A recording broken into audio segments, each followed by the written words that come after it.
మండలం చిట్లూరు వద్ద జరిగిన రోడ్డు ప్రమాద సంఘటన స్థలాన్ని పరిశీలించిన ఆంధ్రప్రదేశ్ రాష్ట్ర రవాణా శాఖ, యువజన క్రీడా శాఖ మంత్రివర్యులు మండిపల్లి రాంప్రసాద్ రెడ్డి రాయచోటి ప్రభుత్వ ఏరియా ఆసుపత్రిలో క్షతగాత్రుల్ని పరిశీలించి ప్రమాద సంఘటన గురించి మీడియాతో మాట్లాడుతున్న మంత్రివర్యులు మండిపల్లి రాంప్రసాద్ రెడ్డి రోజు పొద్దున్న రాయచోటి కడప మధ్య మార్గంలో జరిగిన యాక్సిడెంట్లో నలుగురు ప్రాణాలు కోల్పోవడం జరిగింది.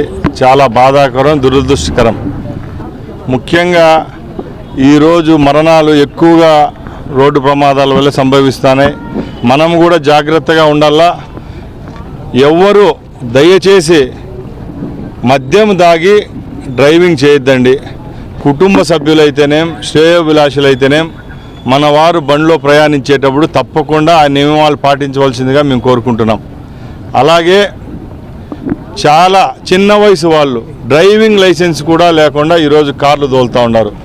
దాన్ని కూడా అరికట్టాలి. తగిన సూచనలు తీసుకోవాల్సిందిగా మా అధికారులకు కూడా మేము చెప్తా ఉన్నాం.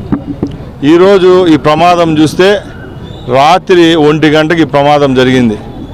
కారులో 5 మంది ఉన్నారు. కారు పోయి లారీ వెనకాల ఢీకోవడం జరిగింది. అక్కడే స్పాట్లో 4 చనిపోయినారు. ఇంకో అతను కూడా చాలా ప్రమాదంలో ఉన్నాడు. ముఖ్యంగా ప్రయాణికులందరికీ రాష్ట్ర ప్రభుత్వం ద్వారా మేము ఒకటే తెలియజేసుకుంటున్నాం.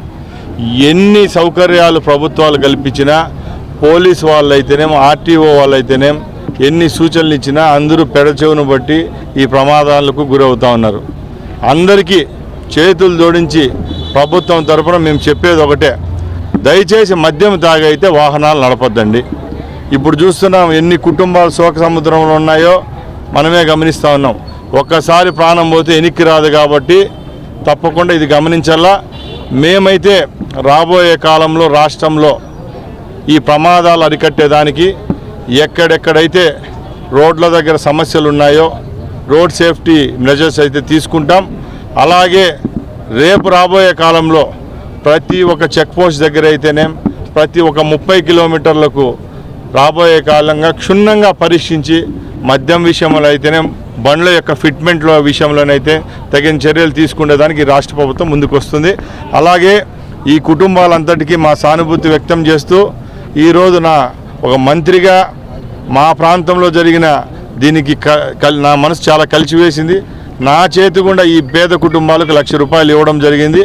అలాగే రేపు రాబోయే కాలంలో తప్పకుండా వీరి కుటుంబాలకి రాష్ట్ర ప్రభుత్వం ద్వారా తగిన డబ్బులు వచ్చే విధంగా కృషి చేస్తానని తెలియజేసుకుంటున్నా.